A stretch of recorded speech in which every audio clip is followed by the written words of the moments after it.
And our law has mandated us to set standards. Most of the people in this training today, some of them are our postgraduate students. So we set standards for social work practice. And our institute also controls the profession. We as well issue licenses to qualified practitioners. So we register licensed social workers to practice legally. As I said, there's no quackery again in the social work profession. So applicable to social work officers, people who have bachelor's and master's degree. We also have those who are auxiliary and foreign practitioners. So we have the regulatory authority and power to issue stamps and seals to those who are licensed among us. And these licenses are renewed every other year to 2 years. So in summary, it is good to note that social work profession, this is our profession that we are into, it promotes social justice, human rights, and well-being of people that we work with within the community, because we say that our profession is a helping profession. So I want to say thank you as we begin. We are beginning with the first topic, as we have already circulated. Our first topic that we're talking about now is defining drugs and substance types. We're going to know what drug is. What is this drug that we're talking about? And we are lucky to have in the house a professional, a sister, Ms. Olabi, she's my namesake. I would like to just briefly introduce her before she comes up. She is the vice chairman of the International Society of Substance Use Professionals. ISOP is the acronym. She's of the Delta State branch. I am also a member of ISOP. Two of our speakers here are members of ISOP because they are in the forefront of substances, so they are experienced. So I'll just briefly let us know that ISOP is an international network organization. ISOP unites and connects and shares knowledge about substances across people who are working in that space. And the mission of ISOP is to make members effective by making it easy for us as members to discover and share knowledge, training, and networking opportunities. Just as I mentioned, it is an international organization in more than 151 countries all over the world. So we have trainings and we have opportunities for us to interact. The acronym is ISSUP. So for my students that are here, it would be nice for you to write it down, ISSUP, and try to join so that we have opportunities for training that we enjoy. So our speaker holds a Bachelor of Science in Accounting from the Federal University of Port Harcourt and a postgraduate diploma in Computer Science from the Federal University of Technology, Akure. She's currently pursuing her MSc in Computer Science at the Federal University of Petroleum Resources, EFON, in Delta State. She's also a member of the Nigerian Institute of Management. Mrs. Adeosun has given lectures on drug abuse and related topics in schools, religious gatherings, and many more. She's married with children. I want to say that Mrs. Adeosun has led us in Delta State to mobilize with partnership with National Orientation Agency and a Bureau of Information in Delta State. We went together with those organizations to mobilize on free Delta drug, to make Delta State drug free. We went to most of the schools in all the local governments in Delta State with members of NDAA, members of Nigerian Orientation Agency, and the Delta State government. So she is the leader and assistant of our chairperson in Delta State. So, Mrs. Adeosun, we welcome you. You have the floor now, ma. You can go ahead. Thank you very much. Good evening, ma. Good evening, everyone. Good evening, ma.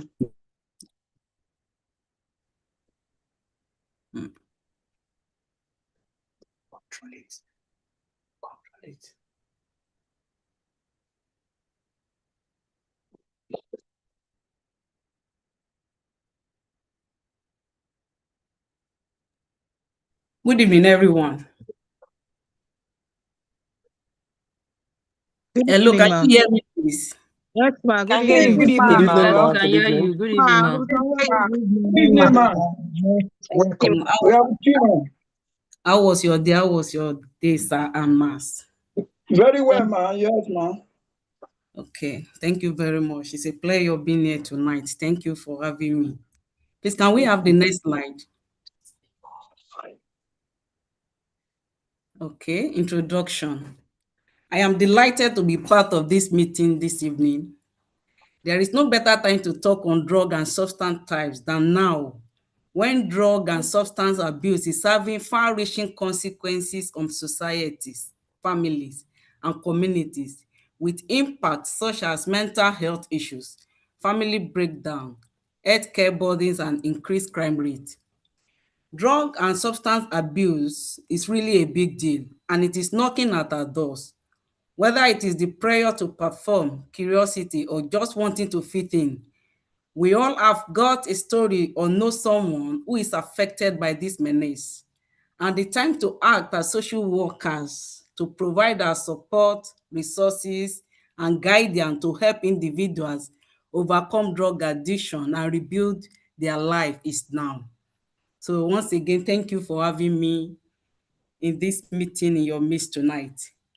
We have just three outlines. What are drugs? Why people take drugs? And the type of substances in our society. Next slide, please. Now, what are drugs? The term drug is a very broad one. So the pharmacist, it is a chemical preparation for diagnosis, prevention, or treatment of diseases or ailments. For a layman, the word is synonymous with medicine. For example, you just go outside, you see an elderly No light person, for me. even someone that is not learned, you ask the person what is drug, they will just tell you. They have the idea of what drug No, is. good afternoon. Now, we Good have evening. three types of drug. How is it for me? Medical drugs, that's the prescription one, the over-the-counter one we can get prescribed by doctor. We can get it in our chemist and in our pharmacies. Thank you. We have the recreational Thank you. drugs. Those are the ones we use for pleasures and relaxation. And the last one we are talking about is the illicit drugs. Those are the illegal substances like cocaine, heroin, marijuana, the ones we are going to talk here tonight in this meeting. Next slide, please. I bet that's the place when someone say buy But food in for the the morning. purpose of this I want lecture to tonight, a workable definition is that on the drugs right are day. any chemical substance Okay. which, when taken into the body by any means whatsoever, changes the functions of the body or behavior of the user. We have three important things to note in this definition. Number one is that for a drug to be a chemical substance, it can be a natural drug or a synthetic drug. Like the picture we are seeing underneath below, we have the one of plant. That's a marijuana plant. It's still in its natural form. And this other one where we have tablets and capsule, those are the ones that have gone through laboratory processes. Those are the synthetic one. Now, when we say drugs, when taken into the body, how do people take in this drug? Number one, people can take it orally. They can swallow it. They can smoke it. Drugs can be sniffed. It can be rubbed on the system, and it can be injected into the system. There are some type of drug users, we call them IDUS, injectable drug users. They use syringe to administer their own type of drug through the vein. And that is why we have high prevalence of HIV, AIDS, hepatitis, and other blood-related diseases in our society today.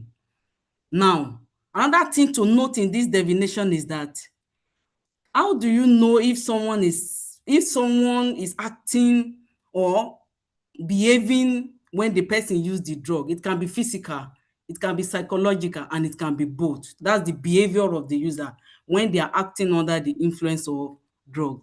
That's what definition of drug. That's the definition of drug we are using tonight, and that is what drug is. The next slide, please. Now, why do people take drugs? We talk of drug. A couple of underlying factors that can lead to drug or substance abuse have been identified. Number one is the advert in the media, mass media. I tell people, especially students, I say the thing is that, the way you see the producer of this, some type of drugs, the way they advertise it on the social media or the mass media, it's not exactly what it is. They are going to use stars like Ronaldo, Messi, all those stars to advertise their product. And I tell people, it's not that those people are abusing or taking those drugs. But when you are looking at them, you think that, see Messi, see Ronaldo, it's like this one is doing this, that is why he can do this. So they don't really use their customers to advertise their product.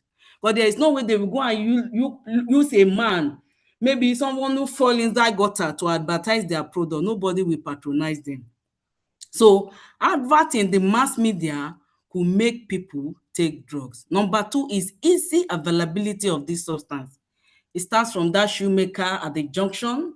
Maybe as you are entering your street, you see some abokis or some individuals selling one or two things. You can get this thing easily from them. On the average, especially in this our own society here, just tell an Okada man, they will take you to where you can easily get this thing. So easy availability of these things can make people take this drug.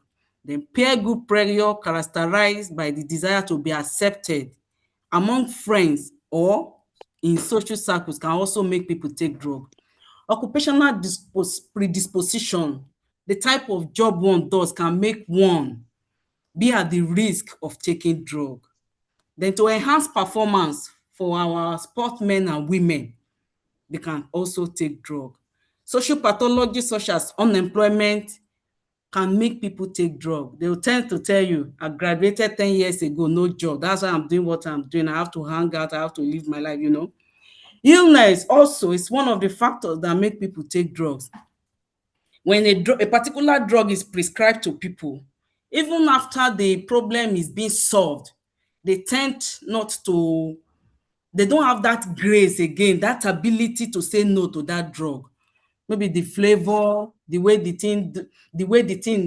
how they feel, when their experience when they take this drug. Illness can make people being addicted to drug. Ignorance too. Some people know nothing about it. Some people will tell you, I don't know it will lead me to this.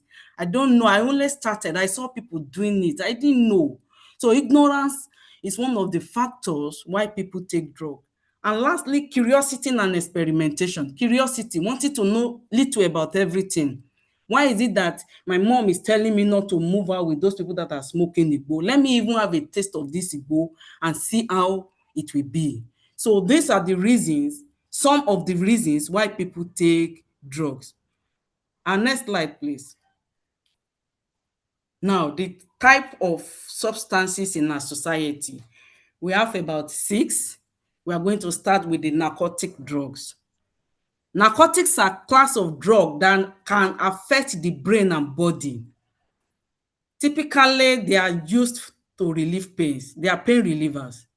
And they are used clinically to decrease pain. Example of a narcotic drug is opium, morphine, codeine, heroin, synthetic and semi-synthetic. And for the name, the street name, we can have fentanyl and methadone. There are more. What are the symptoms of abuse of narcotic? Euphoria is one of them. Mental clouding, apathy, poor concentration, reduced sexual urge. And the effect, the duration of effect on the user could just be between 3 to 6 hours. And the method of use for this narcotic, it can be smoked, it can be sniffed, and it can be injected. The consequences of taking narcotics: it lowers the body immunity, HIV/AIDS infection, as I said earlier, the IDUS, injectable drug users, and one thing is common to this is premature death too. So those are the consequences of taking narcotic. Narcotic is a class of drug. That's number one. Number two, the next slide, please. That's codeine syrup. It's abused. So I think narcotic is part of the ingredient in it. The next one too. The next slide, number two. The number two type of drug of a substance is we are treating tonight is stimulants. Stimulants, we call them uppers. Stimulants are the type of drug that speed up the nervous system. You know, they increase the activities going between the brain and the nervous system. There are substances that increase alertness, energy, and boost moods. Example of stimulants is cocaine. Cocaine is gotten from coca leaf, and that coca leaf, the coca leaf is not produced in Nigeria. Cocaine is not, we don't produce cocaine in Nigeria. They are produced in Colombia, Peru, and Bolivia. So what we have around us here is not really our product per se. They are not produced in Nigeria. Then we have synthetic stimulants, tea, coffee, kola nut, cigarette, and tobacco. The symptoms of abuse of stimulants are nose bleeding, sleeplessness, which is insomnia, violence, loss of appetite and weight, trembling, and nervousness. And the effect on the user could be between 1 to 2 hours. The method of use, smoking, sniffing, and injection. And the consequences could be chronic cough, heart attack, brain damage, thought disorder, HIV/AIDS infection, and premature death. You can see that wherever we have injection, there is this probability that the users may have, they have the chance of having HIV/AIDS or any other blood-related diseases. That is that about stimulants. Number three on our list tonight is depressant. Depressant. Okay, this is the example Who of dey for the work? Who dey work? the second one, the stimulant. The plant here is the coca plant. We call it coca plant. That's the coca leaf. And the product is the powdery one you are seeing here. That's cocaine. So cocaine is gotten from coca plant and it's not produced in Nigeria. The major producer of this plant is Colombia, Peru, and Bolivia. They are not from Nigeria. So the next slide, please. And that will take us to number three type of substance. We call them depressant. Depressant is just the opposite of the other one, stimulant. They are downers, while the stimulants are uppers. Depressants slow down the central nervous system. That is the activities between the brain and the nervous system. When taken, they are slowed down. And they are used to relieve anxiety and induce sleep. You know, they slow down the brain activity, leading to relaxation, calmness, and sleeplessness. Overdose of depressant could lead to coma or sudden death. Example of depressant is barbiturate and benzodiazepines. And the street name, the one we are all aware of, is Valium, Librium, Lesotan, and Activan. And the symptoms of use of these depressants are memory impairment, slurred speech, drunken behavior without odor of alcohol, and the duration of effect could be between 1 to 6 hours. The method of use, it can be taken orally, they can inject it, and it can be through the rectum, that is through the anus. And the consequences of taking depressant is extreme fear, convulsion, psychosis, drug dependency, muscle contraction, and premature death. You will notice that one thing is common to all, and that is premature death. Can we have our next slide? That's number 4 now. Valium is an example of depressant. Next slide, please. The next on our list is cannabis. That's the scientific name is Cannabis sativa. It's marijuana, igbo, weed, kwaya, wee, depend on the environment you are. So cannabis affects thinking and behavior. It is a proactive plant with effect that can vary widely. To some, when they take this cannabis, to some, to them, it stimulates them. To some, it makes them to be depressed. So it depends on individual. Then example of cannabis is marijuana itself. Achich and achich oil, they are all product of marijuana. And one thing is very active. It has a very active ingredient in it. THC, delta 9 tetra delta 9 tetrahydrocannabinol. That is the thing that gingers, that is the main thing that gives the high when taken. So the symptoms of use, the symbol of use of cannabis could be impaired concentration, panic attack, cough, bloodshot eye, increased appetite. And one thing about this cannabis is that it has this carcinogenic agents in it. It has about 419 active ingredients in it, but the active one is the tetrahydrocannabinol. So I tell people, if people that produce cigarettes will tell you smokers are liable to die young, I will tell them, when you take cannabis, you are liable to die younger. You are playing with your life. And the effect on the body could be between 2 to 4 hours.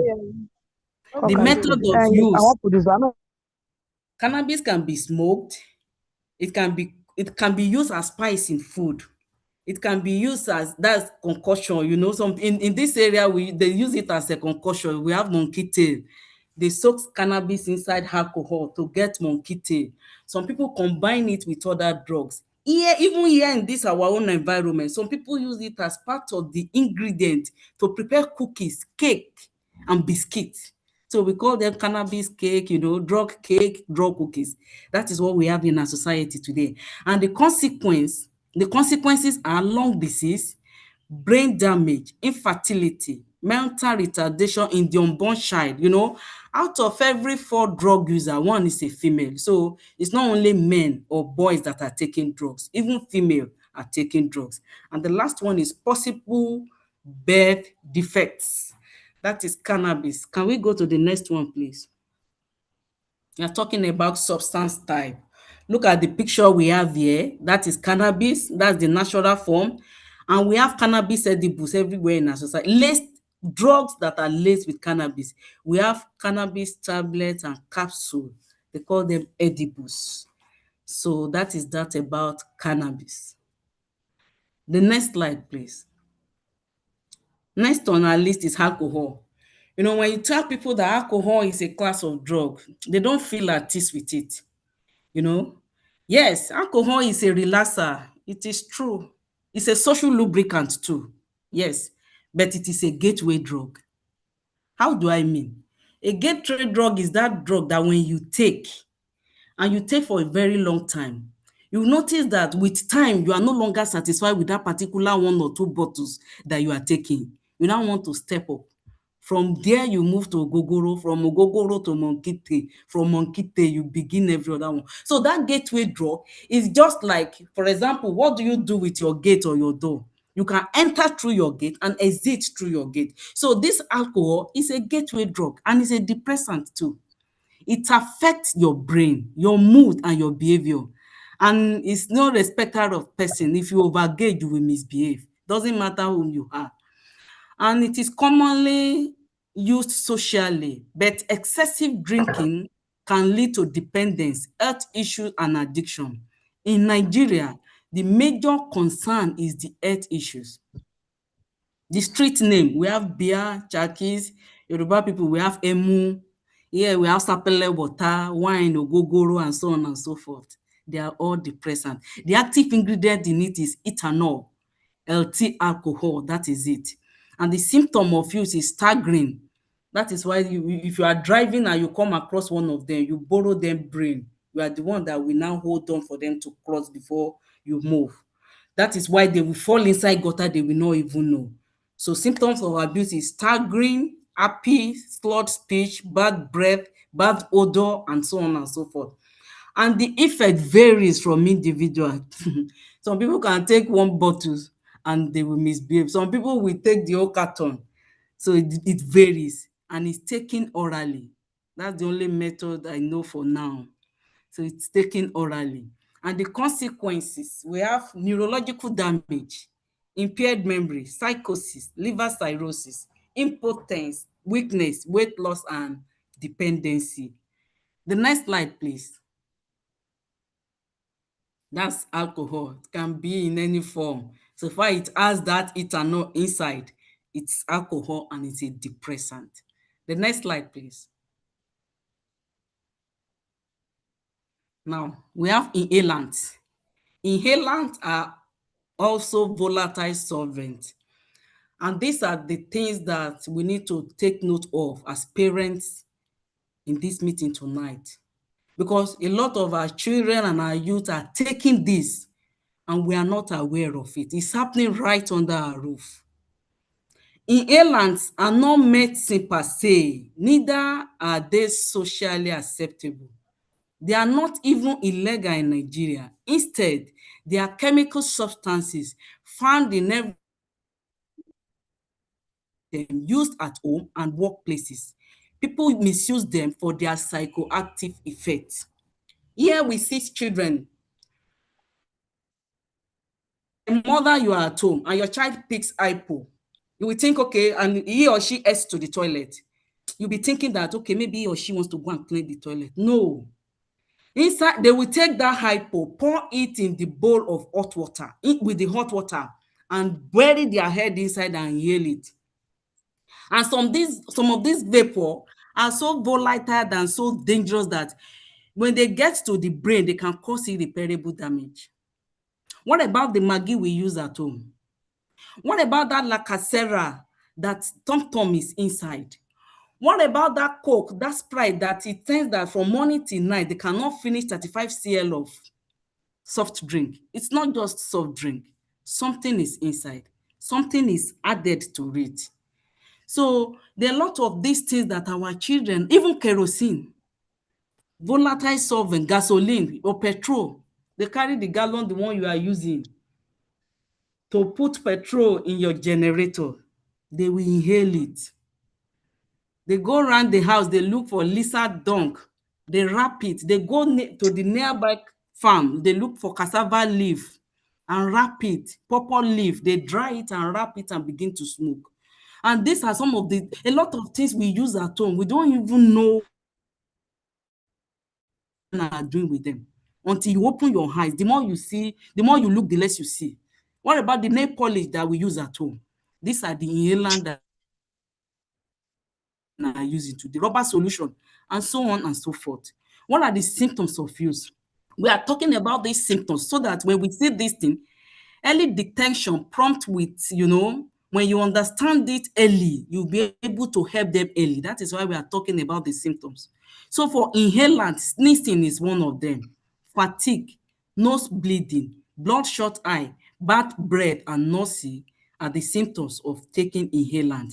And the duration on the user could be between 8 to 12 hours.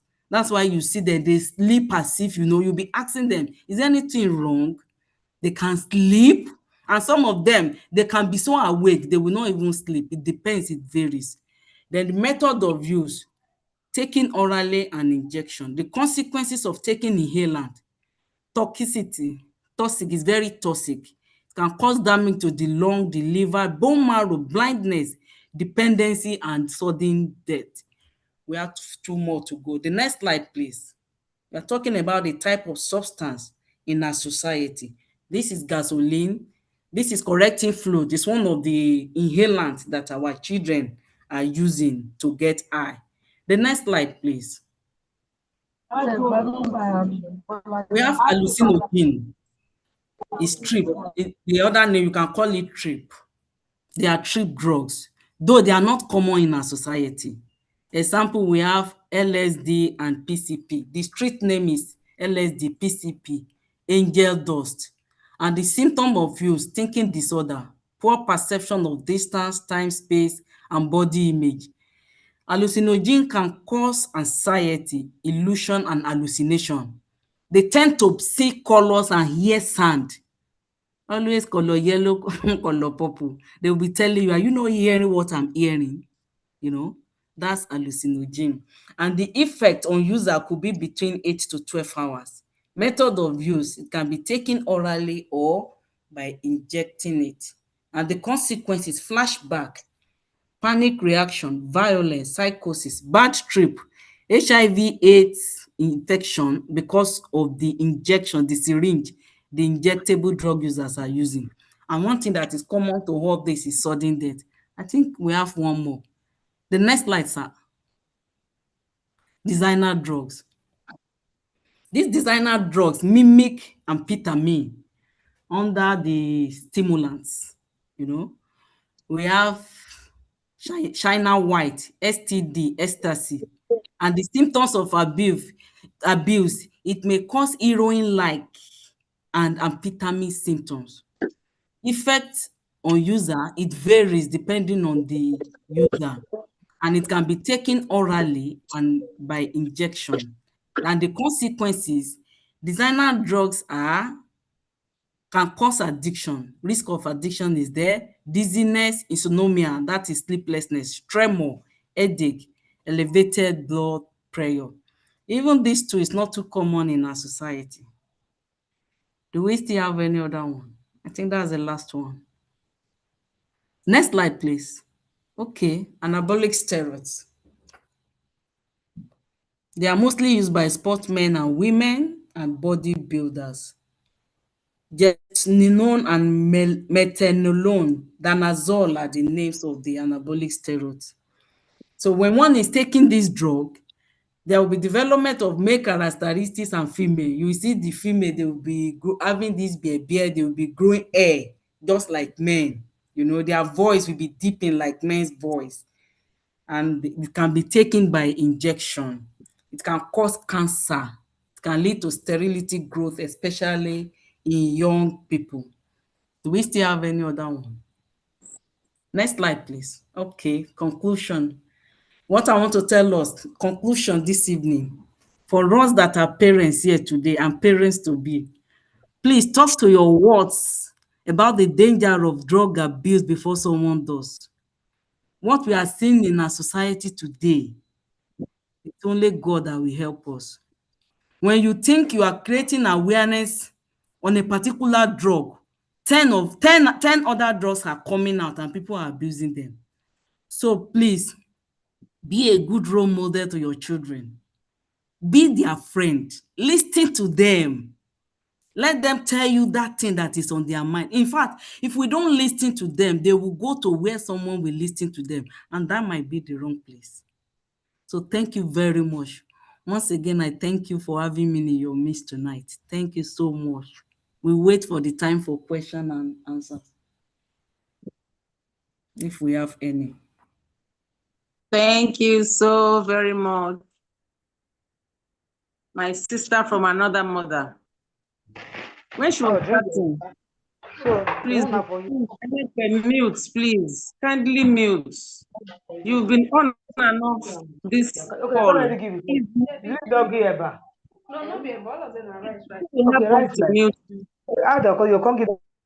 please, who will help us to mute her? Thank you. You know, when she was beginning her talk, she said that now is the time to act. To take him there, you will pack. I don't take him to a playground where sleeper. Than never. See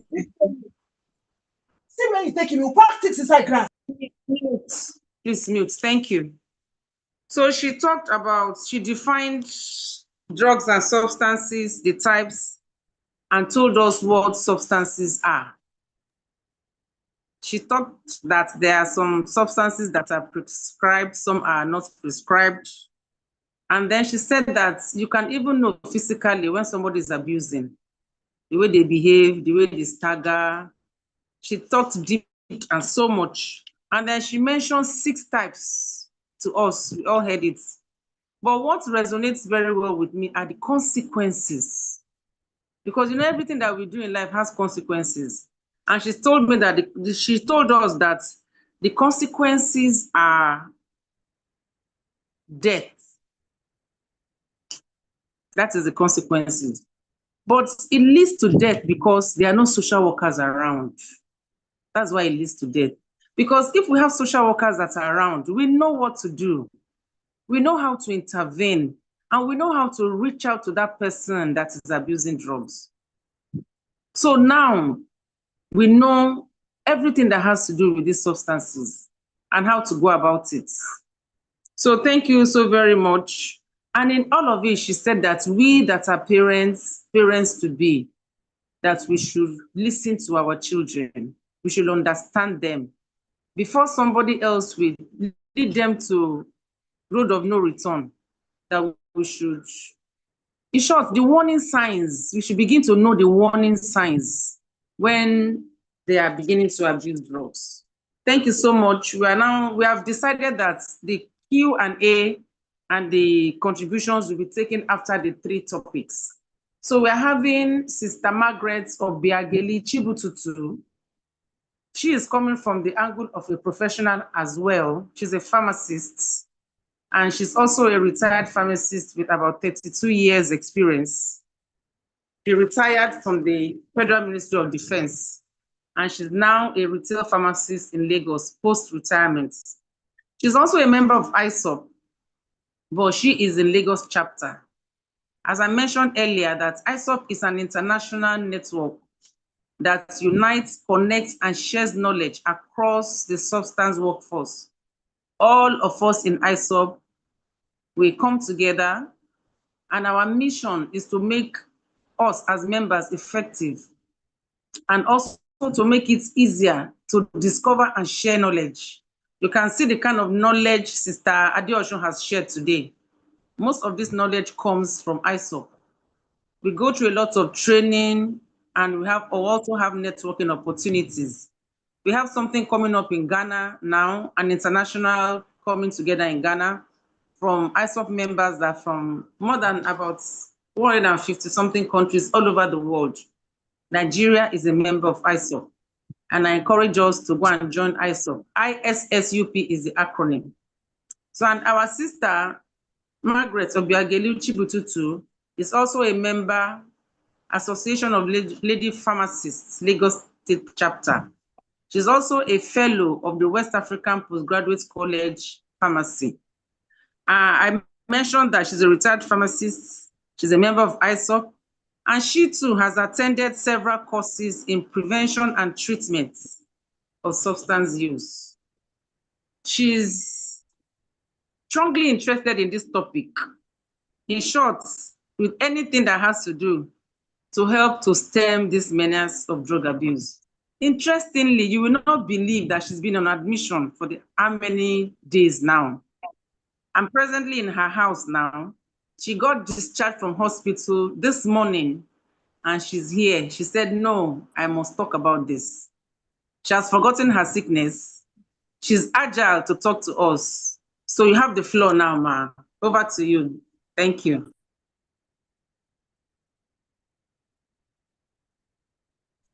My dear social workers, it's a pleasure to be among you this evening.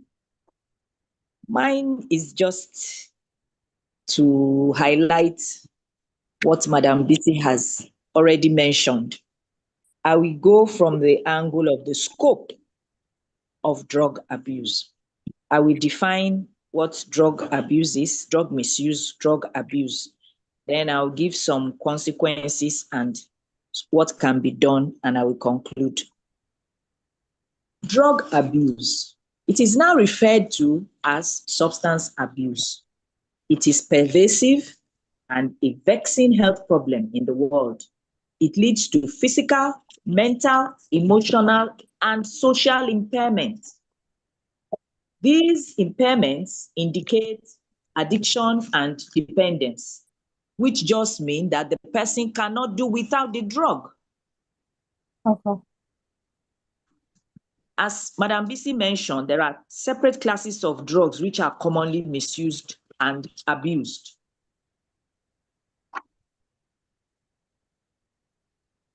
Now, for drug misuse, drug misuse is simply using a drug for a non-medical reason. You use it in a higher dose, you use it for a longer duration than it's supposed to be, or situation or method or amount that is not intended. Some people will crush pills to snort, breathe through their nose, or to put it in injection syringe and take it. That's improper administration. As has been mentioned before, over-the-counter drugs, prescribed drugs, and unprescribed drugs can be misused and abused. Some of the misuse also include mixing substances together. Then recreational intoxication, just to get a simple pleasure from the drug. The reason these drugs of abuse that are used like this is because they work on the brain. This is called being psychoactive. They work on the brain. They give you a different perception, a different feeling. They alter parts of the brain responsible for thinking, moving, sensation. And then they affect the brain in such a way that they release a chemical substance, a neurotransmitter, something carrying message to and from brain. That is responsible for emotional reward. So when they take this drug of abuse, the emotional reward is so high that they want to repeat it and repeat it and repeat it and repeat it. So there comes the abuse. You are using the drug for longer time. You are using it, spending all your money on it. It's not letting you go to school. It's not letting you go to work. It's not letting you do anything. You become financially bankrupt. So you can see that we are really, and the worst thing is that young people, 30 below, are mostly the people that abuse drugs. As for adolescents, before 20, the brain has not even developed properly. So you can imagine a brain that has not developed for a drug to be disturbing the brain. No. You can imagine what next will happen. I want to tell you that the legal and the illegal consists of something like coffee, nicotine, alcohol. Usually, the drugs of abuse are, a lot of them are illegal, but the legal ones, socially accepted. Before you know it, you cannot do without coffee. You cannot do without nicotine, that's tobacco, cigarette. You cannot do without alcohol. All these things start from socially accepted. But now, when they have seen the harm tobacco is causing, tobacco is the single most preventable cause of death, tobacco, in the world. Now, in many places, smoking is unacceptable. And they also put a warning on the packet. Smoking is harmful to health. I want to use a word, dependence. Drug misuse can lead to addiction and dependence. Dependence is characterized by need of the substance. You need it. When you stop it, you get a withdrawal syndrome. That withdrawal syndrome will make you want to go and get more of the drug. Addiction itself, addiction is long-term. That is, it is chronic. In addiction, you let me look for the word. In addiction, you cannot do without that drug, but it's slightly different from dependence. In addiction, you will do things that you have not done before just to get the drug. You will need more of the drug to satisfy your high that you are looking for. You will have intense craving. You want to get the drug by all means, and you will take larger amounts of the drug than you are supposed to. Then you spend a lot of time. This was mentioned. You may be sleeping, recovering from the effect, or you may be using it, or you may be getting the drug. And generally using the drug, you don't want people to see you. You hide. This drug addiction has also been labeled substance use disorder, where you continue using it despite the fact that it will cause you harm. It's characterized by impairment. This impairment, no matter how little the impairment is, imagine you have taken the drug and you are driving. driving under the influence is a very big offense abroad. DUI. You cannot stop, cannot reduce. You spend money that you don't have. You steal just to make sure you get the supply of the day. And then you keep on being intoxicated daily. The scope of the problem. There are over 190 million drug users around the world. Young adults under the age of 30. The most widely abused drugs in the world are cannabis, marijuana, and hashish. As I have said, tobacco is the single greatest cause of preventable death. Around 141 million people consume cannabis all over the world. Another 30 million take amphetamine, that's a stimulant, and ecstasy, that's a hallucinogen. 8 million take heroin and opioids. Then another thing, apart from tobacco being the single greatest cause of preventable death, alcohol and drug misuse are two of the leading causes of morbidity and mortality. When I say morbidity and mortality, I know you know what I mean. Morbidity, sickness, mortality, death. So when you hear of sickness and death in the United States, alcohol and drug misuse are two of the leading causes. Regular heavy cannabis use in adolescence is worrying.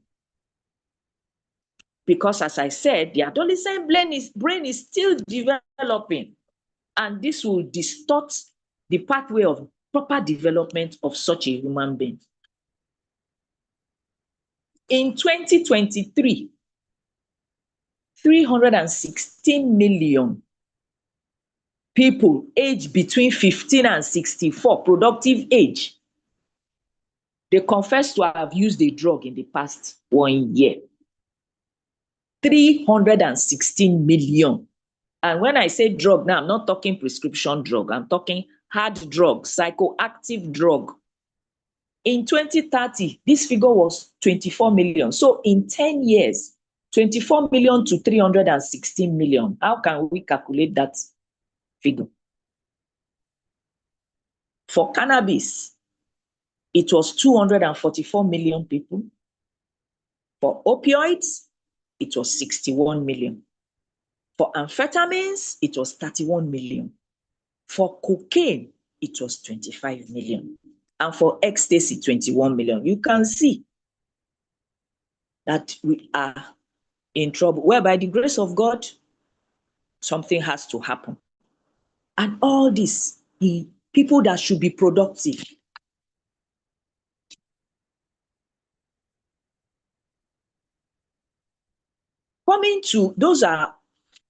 Coming to people that inject the drug, as has been mentioned, diseases are spread, hepatitis C, HIV, because they will, as their brains are not functioning, they will be using the same needle for each other. 14 million were injecting drugs in 2023. Nearly half of these injection users live with hepatitis C. That figure is 6.9 million. For HIV, 1.7 million live with HIV. For both hepatitis C and HIV, because it's possible to contract both, 1.5 million. The diseases that injection drug users often come up with: cirrhosis and chronic liver disease resulting from hepatitis C.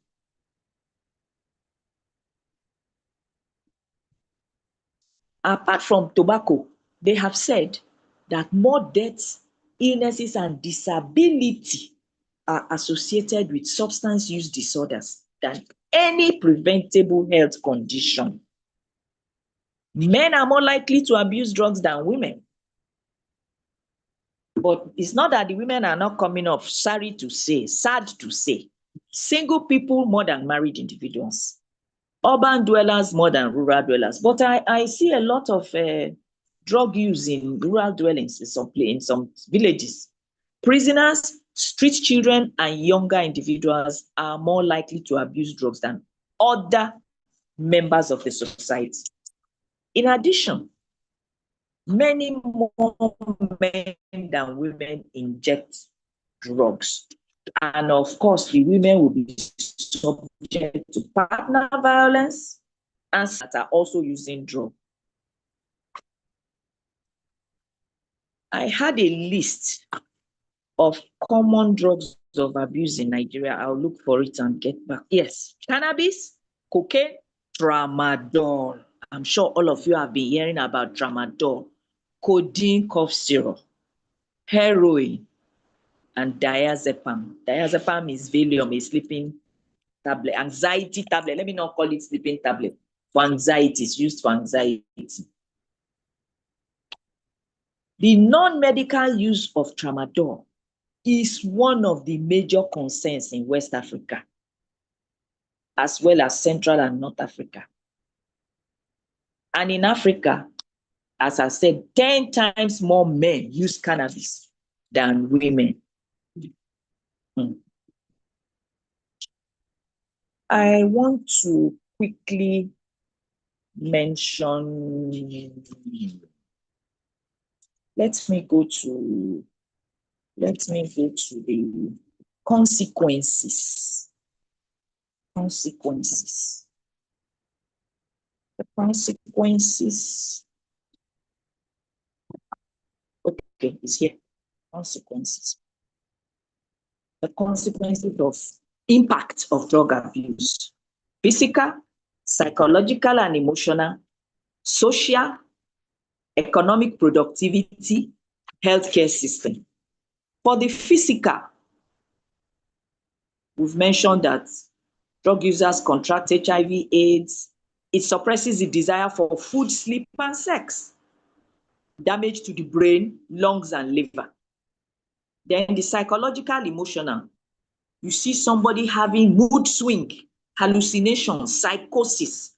A lot of substance use disorder victims end up with mental disorder as well, psychosis. Impaired judgment, like in the alcohol case. Paranoia, you'll be very suspicious of other people. Hallucination, euphoria, false happiness. Euphoria, something terrible is happening, you don't know because you are in another world of your own. Your brain is seeing it differently. You are perceiving it quite differently. Social, the detrimental effects, degradation of family structure, physical and emotional abuse, poor academic performance for students. Children are at higher risk of trauma, neglect, and behavioral problems. Financial instability, increased crime rate because they will steal to fund their addiction. Crowded prisons and an increased workload for the criminal justice system. The healthcare system. Drug abuse is a public health crisis, it's an epidemic. No, it's a pandemic. Treatment, rehabilitation, and emergency services are stretched looking after drug addicts. And as we have mentioned, drug abuse is a major driver in spread of sexually transmitted and blood-borne diseases because of the sharing of needles and indiscriminate sexual practices. Treatment of mental health disorders, I've said that mental health disorders are increasing with substance use disorder. Then social services face increased pressure. My friends, more work for you to do to support affected families and the individual. Economic productivity. Lower on-the-job performance. If you are in a different world of your own, how can you perform at your job? Premature death, which has been mentioned. Employees will be struggling with substance abuse. How can they go to work? Economic productivity. The money that you will use to feed your household will be diverted from food, education, and health to sustain your drug addiction. Then heightened insecurity because there will be high trafficking high trafficking investment. If there is high trafficking investment in any country, that country cannot be a secure country. They are always killing each other. One will try to be the drug lord in this section. The other one will try to come and kill him. All sorts of things. Environmental hazard. Drug manufacture in Europe, the synthetic drug manufacture involves bigger and more sophisticated laboratories. And this was discovered by dismantling these secret laboratories. When they are dismantled, substantial waste is produced by discharging or dumping in the environment to disturb the health of human beings, animals, and the biodiversity. Some people cultivate cannabis indoor, and this leads to what you call carbon footprint. This carbon footprint is the gas emission that will contribute to global warming. Gas emission of carbon dioxide and methane and nitrous oxide. What can be done? Well, we have our agency, National Drug Law Enforcement Agency, saddled with the task of eliminating, growing, processing, manufacturing, selling, exporting, and trafficking of hard drugs. My dear friends, Nigeria is the largest grower of cannabis in Africa. In 2005, 126 metric tons were seized. In 2007, 210 metric tons were seized. In Osun State, 24 acres of cannabis were destroyed in 2009. In that same year, 5,605.5 kilograms of drugs were buried at Badagry. Out of 5,600, 5,157 were cannabis, 376 cocaine, 71 heroin. The rising trend of trafficking and demand for narcotic and psychotropic substance keeps the agency on its toes. There have been some seizures. Seizures of tramadol, 68,000 pills of tramadol. Seizures of 1,000 tablets of tramadol. Recovery of 47,500 ampoules of narcotic. Then a joint raid by NDLEA and Customs. All these were recently around March 2.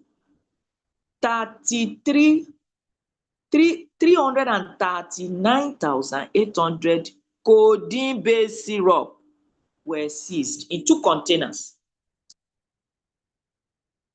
Well, worldwide, 2.6 million have been prosecuted. Traffickers, 1.4 million convicted. 9 in 10 were men. As we have said, that men are likely more to be drug abusers than women. You can imagine how terrible this is. A 74-year-old grandpa was recently caught with 11 kilograms inside foil paper balloon and ground pepper. He was going to Britain. The chairman of NDLEA, Major General Buba Marwa, retired, has said that the agency is defending the future of Nigerian youth and the security of our nation. Former President Muhammadu Buhari launched a war against drug abuse. 26th of June 2021. It has coordinating committees spread along the state, the local government, and community. We offer free 24-hour psychosocial support and wellness support to those affected directly or indirectly.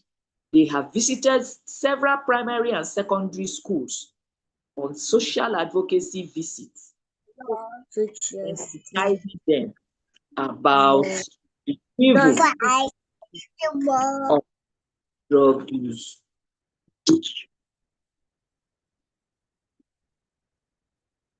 Prevention and treatment, what do I have?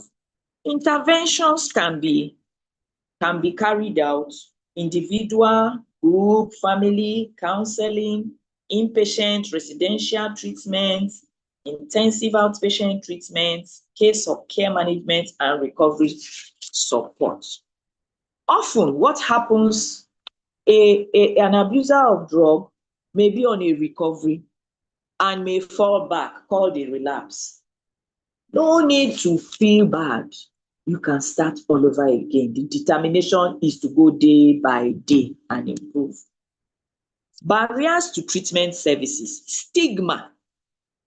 We all know how people all over the world feel about anyone who has a drug use disorder. So they themselves may not even seek treatment because of the stigma, because of the high cost, limited capacity, absence of essential medicines, and lack of specific services. Even if available, the coverage and accessibility may not be adequate. Evidence-based treatment interventions are best when they come with comprehensive strategy that will do prevention, education, treatment, and rehabilitation, along with support system for family and improved access to mental health services so as to mitigate this impact of drug abuse. Improvement in treatment outcomes will be reduction of drug use and improvement of overall health, well-being, and social functioning and productivity. There's just too much to lose if attention is not paid to the drug abuse pandemic now. Young people are exposed earlier than ever to drugs. What does the future hold if youth are on a suicide mission? Because that is what I look at it as. It's like a suicide mission. The future of youth is most threatened by the escalating drug menace. All hands must therefore be on deck to stem the rising tide of this menace. I rest my case. Thank you. Thank you so very much, Pharmacist Obiageli Margaret Chibututu. Thank you so very much. As the saying goes, you have drank into your wealth of experience. And you started by saying that it is a vexing health problem. You use that word, vex. Vex, na pidgin English. Vex. You said it is a vexing health problem. And your topic is on what is drug abuse, understanding substances and drug misuse. That was what you spoke about. And you also told us that it works on the brain. That's in prevention for children. You mentioned also that the brain is not yet fully developed. So for us in ISOP, those of us that are working in the area of prevention, because some of us work in prevention, some of us work in the area of treatment and rehabilitation. So when we do school advocacy, we like to talk about the fact that children in schools, some of them are not yet up to 19. They're adolescents. And you know, both the frontal and back side of the brain is not yet fully developed. So when children begin to use substances, it is a very sorry case. You also mentioned that there's disorder and harm. And what has resonated with both Mrs. Adeosun and yourself is that all of it leads to death. The statistics is very worrisome. The scope, 190 million. People under 30, 190 million. For us as social workers, there's so much more to do. So much more to do. And you also talked about NDLEA, the National Drug Law Enforcement Agency. They are doing so much. And ISOP is also working with NDLEA. There was a research that ISOP carried out on behalf of NDLEA on alternative development. That's what we called it. Some of us were part of that committee that brought up that paper. we used it to advise NDLE that there should be an alternative. Instead of growing cannabis, instead of growing these things in our homes, let us fund farmers to grow healthy crops like cocoa, like beans on their farms. And that's our research was submitted to NDLE and they have started implementing it. And it started in Ondo State. It was a grand occasion and checks were offered to farmers in Ondo State for them to begin to grow agricultural crops rather than cannabis on their farm. So we want to say thank you to you, Sister Chibututu. Thank you so very much. We cannot take Q&A and contributions as we said from the beginning. We are going to take all of this after the third topic. So the third topic is on accessibility to abuse. And our speaker is Dr. Kemi Otun. Dr. Kemi Otun is our registrar at the Chartered Institute of Social Work Practitioners of Nigeria. Dr. Kemi Rafat Otun Emaimo, DSW, FSOW. She is the pro tem registrar and secretary of council at our institute. As we mentioned earlier, we said that our institute was established by Act 25 of 2022 as a regulatory and professional body. We are charged with the mandate of regulating, setting of standards and control of the profession of social work in Nigeria. So for us as social workers, we are no longer operating as quacks. There's a framework that backs our operation. And that is what we do at our institute.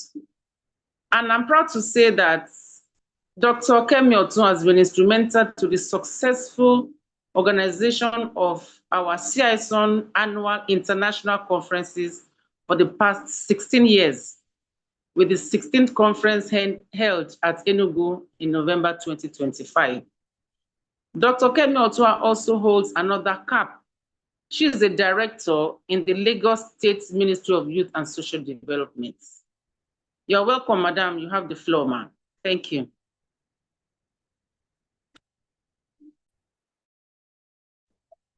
Good evening, everyone. Good evening, ma'am. Good evening, everybody. Thank Good you. evening, ma'am.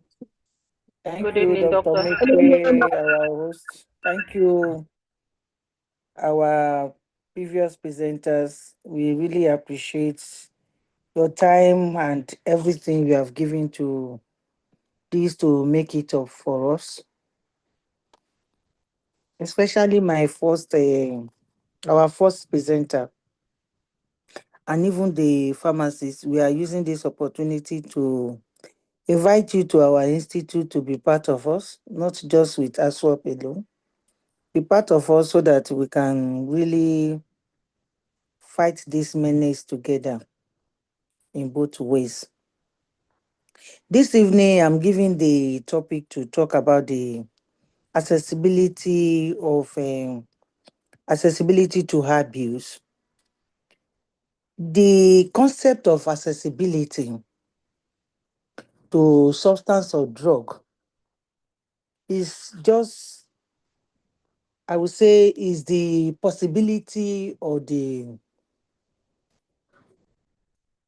means of an individual to easily obtain what we call illicit drugs, like all our previous presenters have explained to us what drug is all about, or substances.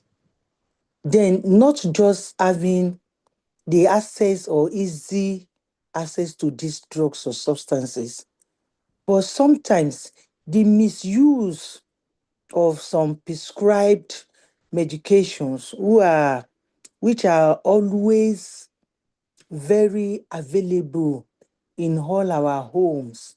That's why when Dr. Mikwe approached me on this particular training, I told her that the training cannot be complete without us discussing the primary concern, which is the part of the social, on how people physically, socially, and digitally have access to what we call drugs or substances, which are the initiation to addictions and then continued substance use disorders, which is part of the increasing social issues and menace we are having in our society today. From different research that has been carried out, you will hardly see out of 10 homes without having 2 or 3 families that are having challenges with the use of substance by a very younger ones within the family. And sometimes it's not just about the young ones. We carried out some researches in the northern part of the country, and it was discovered that even married women who are not single mothers, who have their children in their home and they are bearing mummies at home, go out in the evening or in the late night under the pretense of going to get something for the family, and they quickly get some drugs or substances and wrap it under their armpits and take it into their houses to use. And sometimes some of them who have been identified as substance users, they quickly take it wherever they are, and then they they pretend as if they have not done anything to anybody, and they come home to do some things which are the effect or the after use of some of these drugs.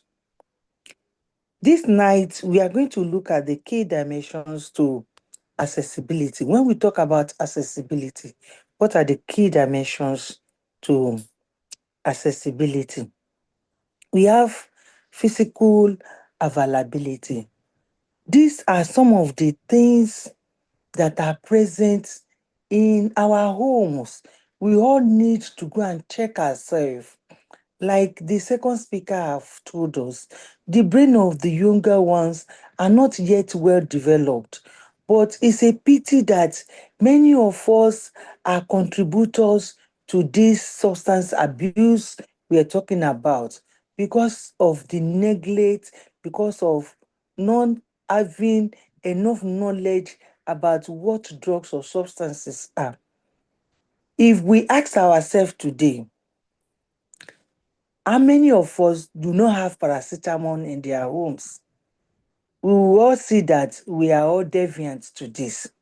Sometimes we keep not just paracetamol, we keep some other drugs like antibiotics, and so many other ones that we cannot mention all. And sometimes we even soak herbs in the presence of agbo in some community and so many other things we can call it in different communities, and we keep it in the house. We kept it in the house, and whenever the children are saying, "Mommy, I'm having a headache," we simply say, "Go and take one paracetamol there," without even thinking about what are the causes of this headache, what makes the child to have headache, and so many other things like that. "Mommy, I'm purging." "Oh, go and bring tetracycline." These are the things that has been happening even before our own days, and then coming down to the time when we were very young, and so many other people, so many families are culpable of all of this. So we should all ask ourselves, are we not a deviant? Are we not culpable of drug misuse?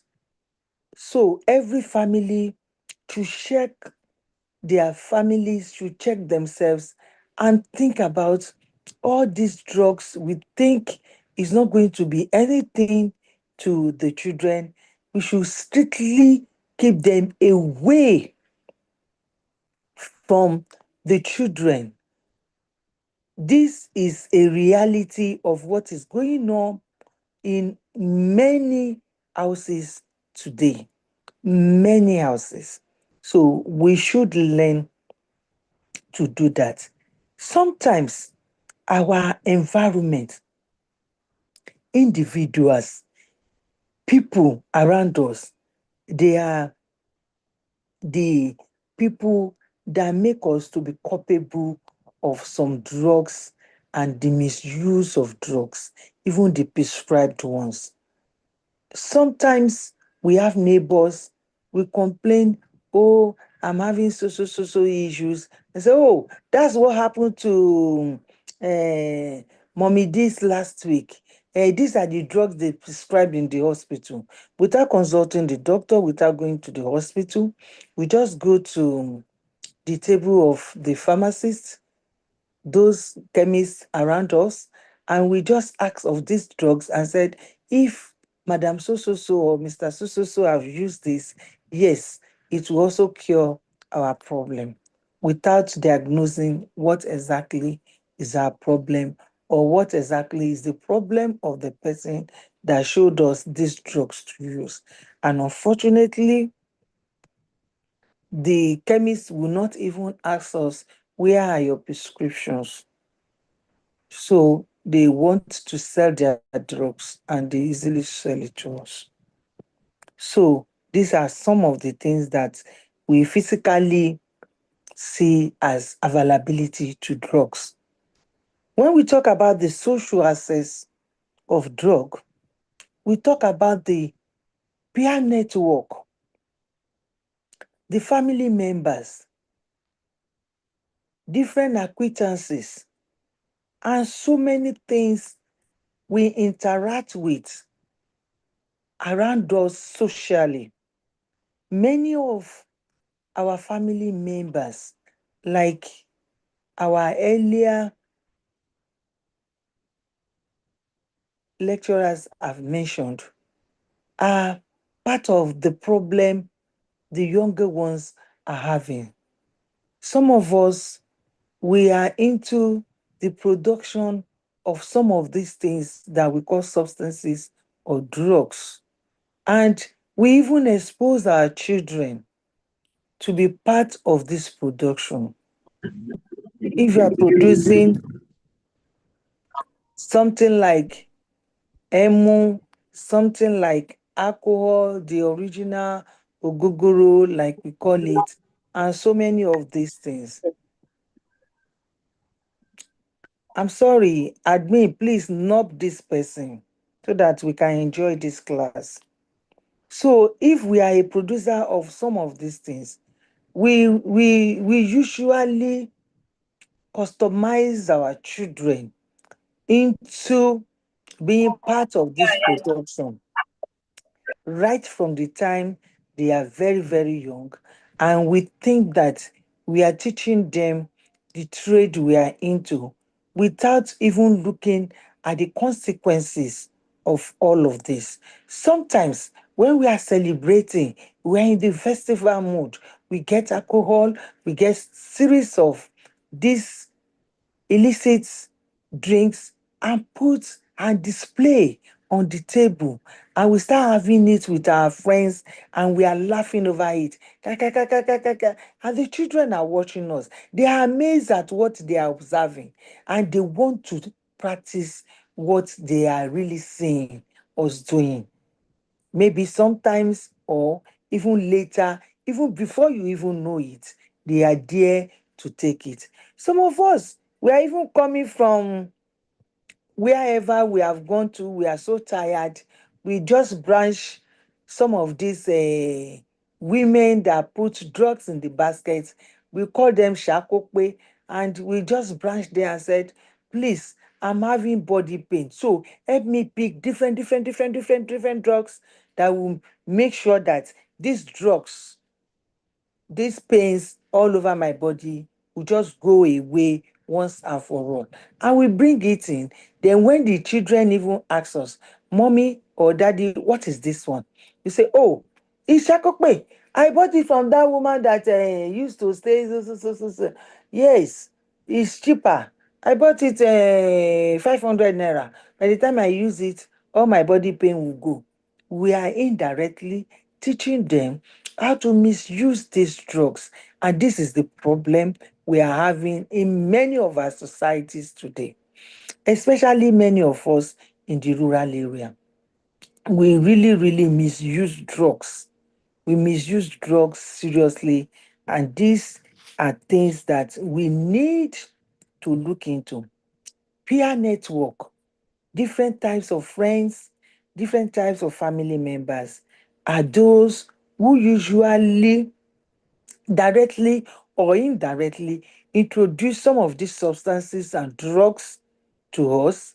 And before we know it, we want to see it, we want to try it, we want to know what it looks like. And before we know it, we are there abusing drugs with them. We have what we call the digital accessibility.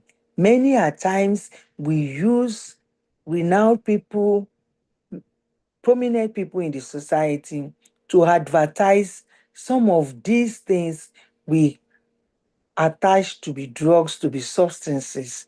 And before you know it, the children are seeing them as role model, and they want to do what exactly they are doing. Many a times, rough syrup and so many things, we just don't advertise with somebody that have just the cough. We advertise it with people, with their family, and we are giving a wrong information, a wrong signal to those who supposed to use this.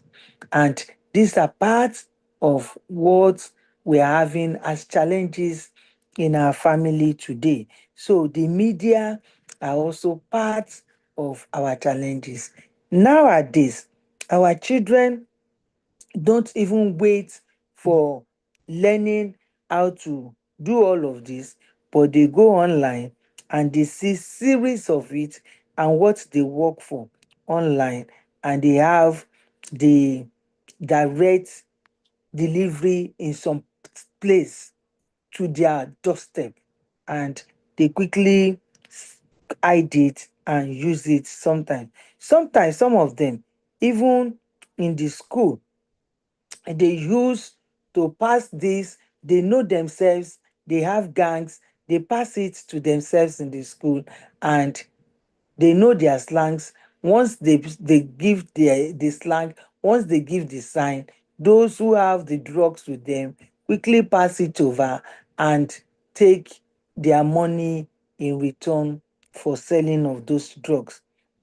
Even at the level of secondary school, I have handled cases where a secondary school student is using tramadol and he will bring it to school, and raphenol, he brings it to school, she brings it to school to sell to her colleagues in school. By the time they take the raphenol, she will quietly pass them to her house, which is not too far from the school. And before they know it, they could pass on for 2 3 days while she collects money from men that are sleeping with them. So it's right. Who introduced this girl to Raphenol? It was the mother. When they are working, the mother will give her amphenol so that she can use it and help her in preparing meal which they sell from evening till daybreak of the following day. So indirectly, the mother did not know that she has passed a serious harmful message from one person to many people within a particular environment. So we need to be very, very careful about that. Passive accessibility is a situation whereby we think that if we don't take this drug, we might not be able to do what we really need to do. Maybe we want to sleep, we have to take depressant, we have to take drugs that will help us. Some of us, if we don't use Velon 5, We might not be able to sleep. Some of us are also doing a lot of things that will make us to sleep by using some soaked herbs and so many other things around us. So we need to be very careful about all of this. Now, let's go to factors that are affecting this access to drugs. We have issue of environmental factors. Many of the environmental factors, I always take it back to parents or guardians of everybody before they become an adult. If we don't do what is expected of us as parents, we would likely have the risk of producing what we are having that is an increase in our society today.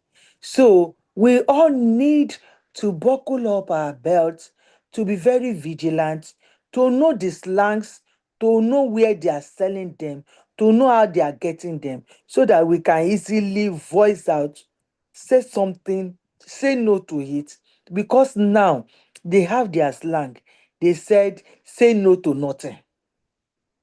That is their slang outside there. We say no to drug. They are telling us, say no to nothing. Because to them, they have not done anything wrong. They see it as their own lifestyle. They see it as their own generation. They see it as nothing is wrong with them. I can imagine if somebody take colos and start somersaulting on the street, and some boys are there clapping, say, okay, yes, slap him, hit him, slap him, hit him, oh yeah, hold him, pour water, pour cold water, it will soon be okay. What is all of this? They see it as nothing wrong with them. And so many things is wrong, because if we are not very careful, and it's happening now, we can see all of us at age 60, 60 plus, 70, we are still struggling to make the society a better society, which our parents did not do for us. So something is wrong with our ways of parenting. We need to stand up. We need to be up to the task of being a good parent. If not, so many things will continue to be wrong with us. We shouldn't allow the children to stay out of our feasibility if we know that these children can easily be taken away by peer pressure. If they go to university, visit them without even notifying them. If not, you might end up having the high tendency of marketing substances, which will increase the accessibility of this, our youth, our young adults, to drug and substance use. Sometimes the influence they have from the digital accessibility influence them to the extent that they have enough information about the drug. They also share it among themselves on their phone, and even to the reaction of how the drug works within them. And many parents don't even have time to look at the phone of these children. And unfortunately for us, the time we will have to now say, okay, we want to check on the phone, it is already out of hand. We cannot handle them again. They have been wide. They can hit us if we are not careful, or they strangle us to death at that period, because their brain is not what it ought to be at that stage again. So we need to be very, very careful. The last of this, I would say, is the financial capability and so many other things that are very common among these our children. These drugs, some of them are very, very cheap, or some of us have really, really spoiled our children because of the money, because of the things we give to them while they are far away from us. Once they call us, mommy, I need 50,000, want to use it in our school, we quickly struggle and send it to them. We don't know exactly what they want to use some of this money for. So if the drugs are cheaper, they get it. Even when they are expensive and they have their money, they get it. And some of them, they use drug as a source of wealth for them. So once they get it at a cheaper rate, even at the corridor of their rural area, they take it to the urban area and sell it at a cheaper rate, cheaper than what they are selling in the urban area. And before you know it, they become a drug merchant or drug peddler. Pharmacists are not also helping us at all. They are not really helping us at all. Once they do their production, they push it.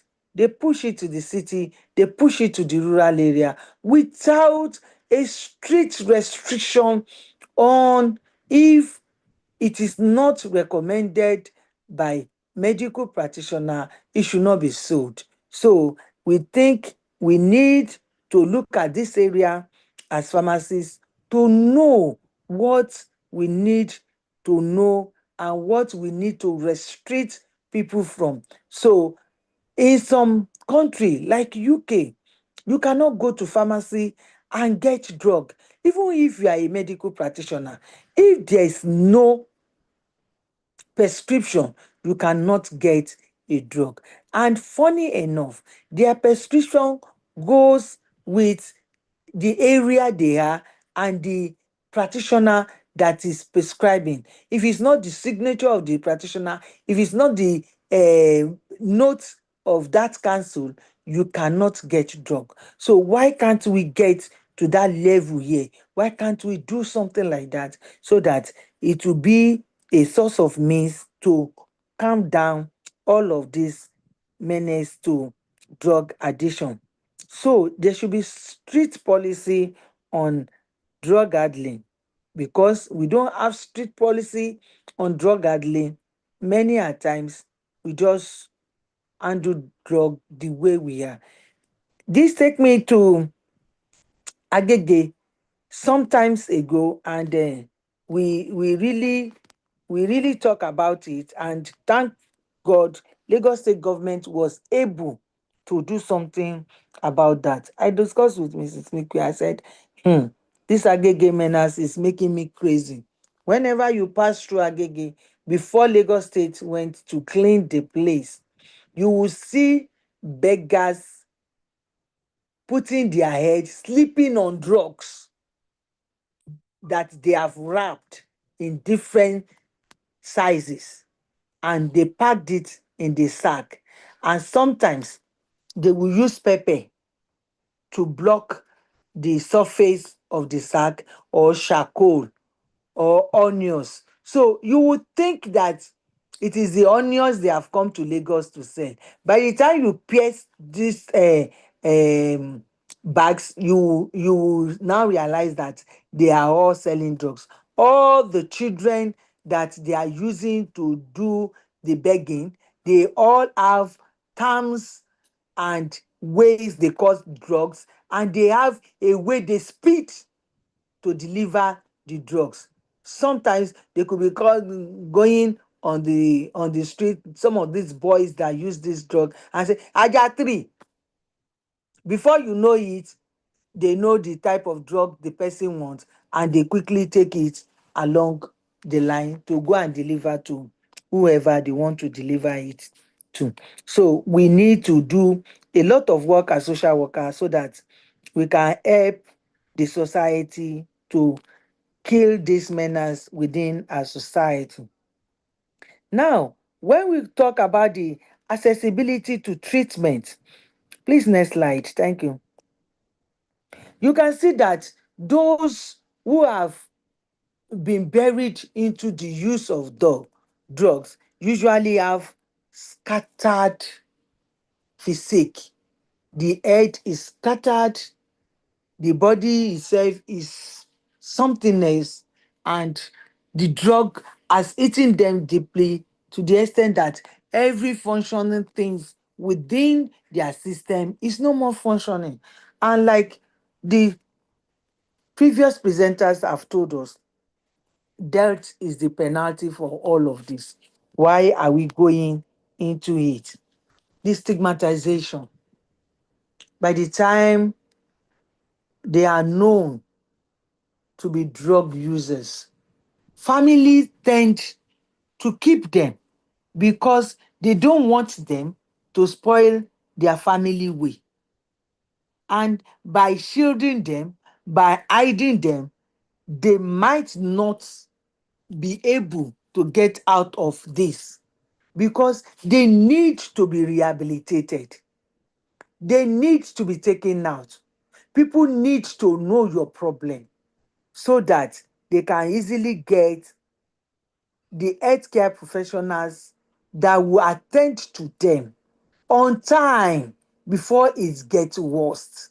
We don't need to cover them up. We don't need to shield them. We need to take them out. We need to take them out for rehabilitation. We need to take them out for rehabilitation so that they can easily access professionals that can treat them on time before it gets out of hand, before it gets to stages where more than 2, 3, 4 different professionals will attend to them.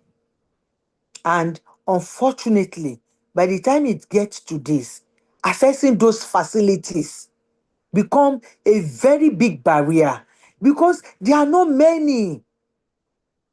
There are very few. There are very few. Thank God for the First Lady of Nigeria now. She donated a whole rehabilitation center on drugs for women to Lagos State. How many people will donate such to Lagos State or other states? That is one. Yaba is there. Many people from different places are coming. How many can they take care of? So, my brothers and sisters, we need to put our hands on decks so that we can work together. I made a proposal to Dr. Mikwe. I told her we need community services so that even those that have been rehabilitated will not go back to relapse. We need community services. We can all do it together. We are the one that can do it. Nobody can do it for us because we have the knowledge, we have what it takes, and we know that by the time we fully come out to fight this menace, God will help us to really fight it to a reasonable and preferable level, and people will not be doing it again. Fewer specialists, fewer, fewer. All these hospitals we have mentioned, you see just few specialists that will attend to how many people? How many people all over the world? We don't have up to 300,000 specialists on this. So how many people are we going to attend to? From the figure we have given earlier, do we really plan for this? If not for the increase in this menace, how many people go to university to go and study about how to counter a drug abuser? We are very few. Social worker will only do the social welfare aspect of it. We cannot do everything. The professionals are very few. So we need to stand up and say no to drug abuse. Please, the next slide. Now we need to talk about the control and prevention measures, which I have been mentioning some of this before now. So the physical access to drug need to be strict. Chemists around the neighborhood should be a registered chemist with a pharmacist, a registered pharmacist in them. And if drugs are not prescribed, they should not be sold over the counters, so that we can help the society. Substances like cannabis, marijuana, and some other things should be curbed. NDLEA and some other people need to be on their feet and work vigorously. They should not wear their uniform. They should go to places. They should do research. They should do investigation and ensure that many of these things found around houses they should just spray something to kill it outrightly. They don't need to talk too much.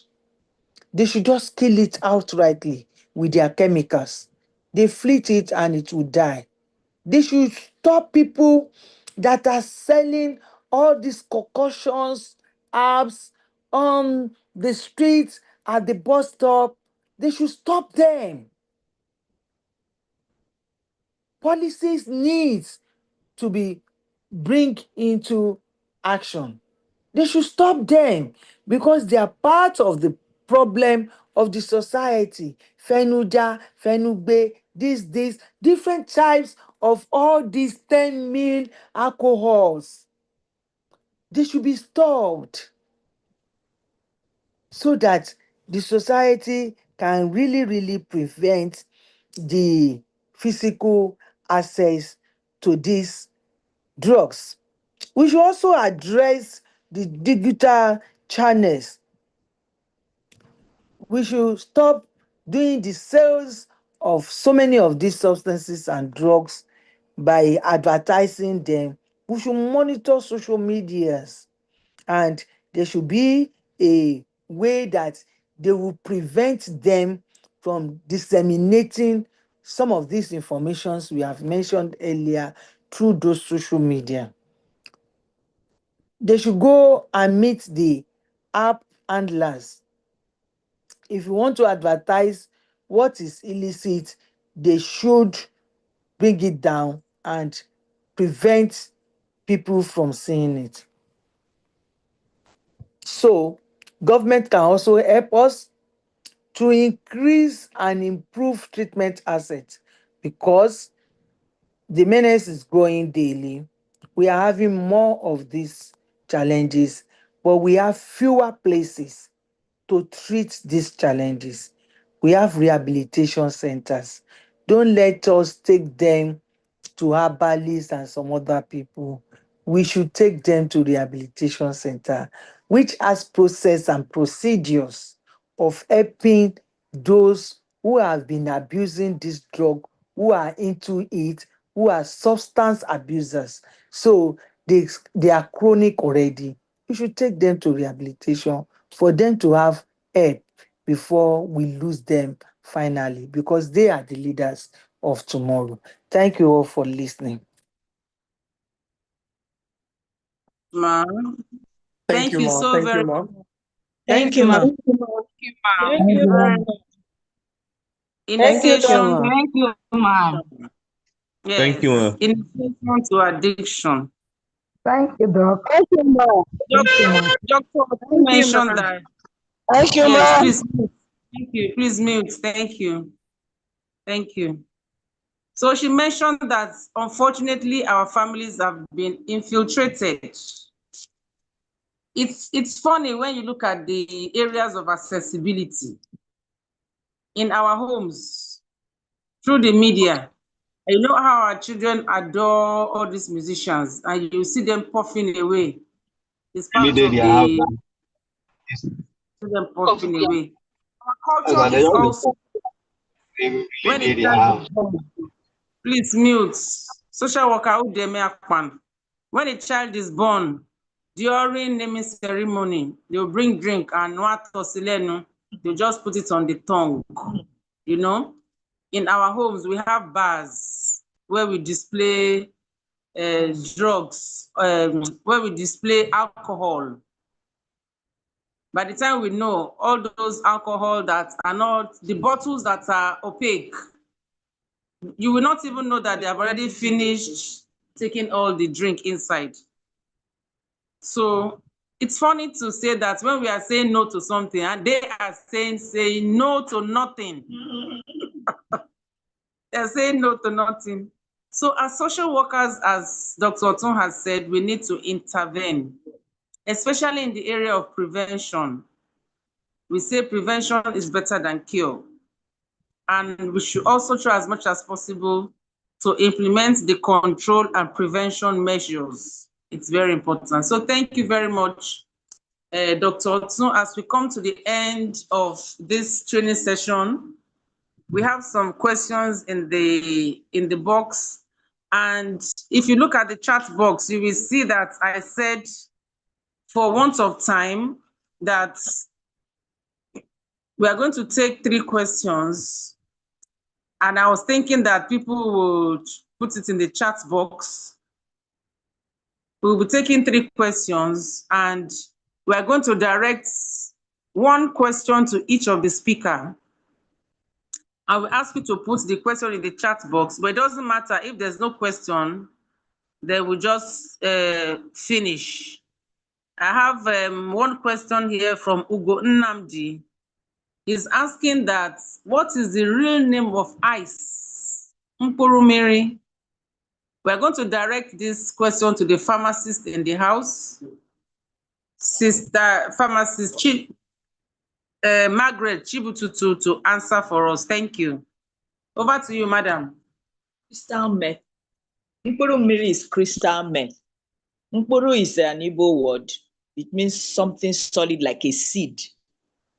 And then they make the methamphetamine in a way that is like a liquid crystal. They also call it ice in English. It looks like ice block. So, and sometimes it's solid, sometimes it's liquid, looking like something that is moving, like the way mercury moves, like that. That is Mkpurumiri. Very dangerous. Methamphetamine. Methamphetamine. Crystal methamphetamine. Crystal methamphetamine. Ice. It's jaw-breaking. Even the way the word is pronounced is jaw-breaking. So thank you very much. I cannot see any question here. Good evening, ma. That's a question. Yes, that's where I'm going. I can see social worker Tayeshi Benjamin, but before we go to that, somebody was asking for the recording of this training. The recording will be shared to our members, Lagos State Chapter and Delta State Chapter. I can see them on the call. We are going to share it on these 2 platforms, and also share to our state coordinators, to the platform for them. Others who are not members of C-Isown that are not on these 2 platforms can reach out to us. And the recording will also be shared to PPDG students through the class rep, social worker Benjamin. Thank you. So I'm going to take the chat from social worker Benjamin. He's saying, good evening, thank you for this training. My name is Benjamin Tayeshi from the first presentation. Under the slides, sorry. 1 minute. Under the slides, why drugs? Why drugs? Reason. I'm sorry, some questions are coming in, so it's throwing me off.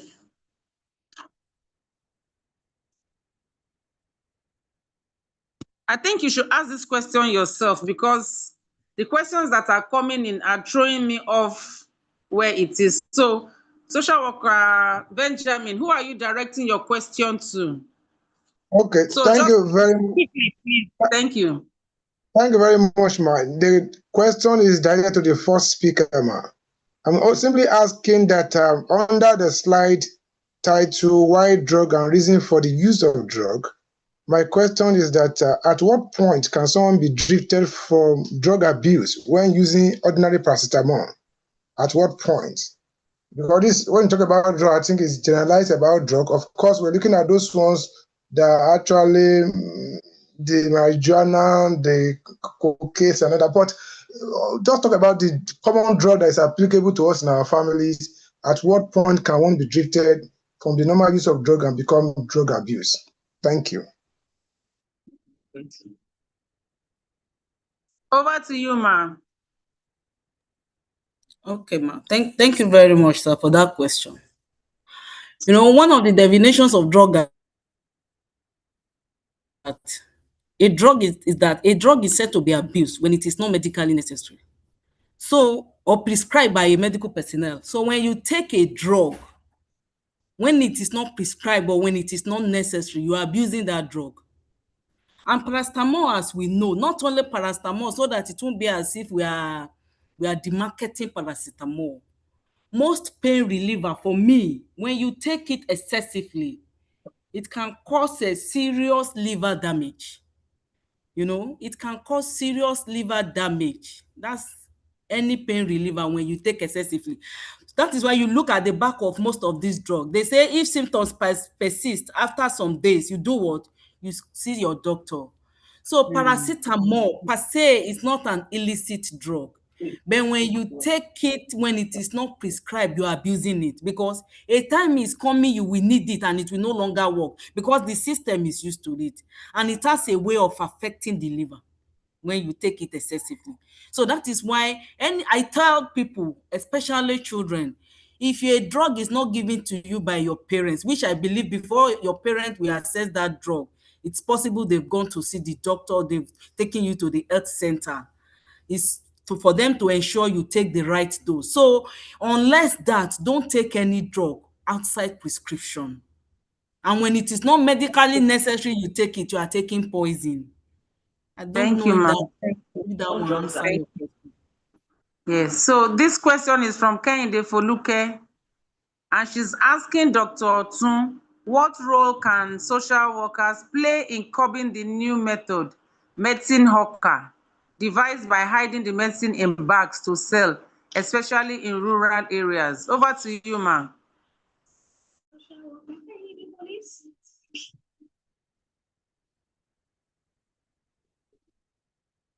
Dr. Otun, are you in the house, ma'am? Yes, so I'm in the house. I'm trying to meet myself. Don't mind me. Okay, ma'am. The question is this: if we can identify them, we can inform the drug law enforcement agencies. Do you understand me now? So that they will carry out their duty. But it's not our duty to go and apprehend. We are not trained to do that. But the drug law enforcement agencies have the statutory duty to ensure that drug peddlers and hawkers are brought to book. It's not our own duty. Our own duty as a social worker could just be to educate them that what they are doing, they are killing the society. And if they think that they are killing the children of other people, it's still coming back to boomerang on their own children, because those children they have helped or they have assist in rendering useless will be the one that will carry gun in sometimes in future to come and attack their own children. They have used those money to train. And Thank you, ma'am. Thank you very much.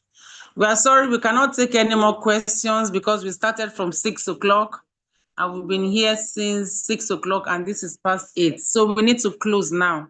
But before we close, let's just take the last question from Okoro Chukwuemeka, and she's asking Mrs. Adeoshunda, how do we clearly separate controlled or medically supervised use drugs abroad from misuse in our context? I think misuse was taken by social worker Chibututu. I turn out to social worker. But let us hear from you, Mrs. Adeoshun. Can we hear from you for 1 minute? And then we'll take another minute from pharmacist Chibututu. Over to you, ma'am. How to separate the controlled and uncontrolled drugs? My own understanding, as far as this question is concerned, is that there is need for us to create more awareness and sensitize the general public on the danger of drug abuse generally. Once they know the Okay. dangers associated with this problem, they will know what to do so that they won't be victim of drug abuse. Thank you. Yes. Pharmacist Chibututu, 1 minute. It's precisely because the drugs have adverse effects. That's why they are under control. They are under control. They are not just open to use by anybody. When you want to buy them, you must have a prescription by a certified doctor. And as you are buying the drug, person will have what you call a poison book. Write the amount the person has taken, the doctor who sent that prescription, the address of that doctor's place, signature of the doctor. All those things must be there. Thank you very much, everyone. We can see that at a point we had 83 people on this call, but it has dropped to 77 for us to know that it is time to go. And as we close and conclude, let us remember that addiction is a complex health issue. All our speakers have talked about it. It is not a moral failure. So for us as social workers, our goal is to break the stigma and to offer compassionate support to those who are struggling with substance use. Let us ensure that our community is a place where prevention and recovery is possible and where people know how to access help. That's why we are social workers. We can prevent those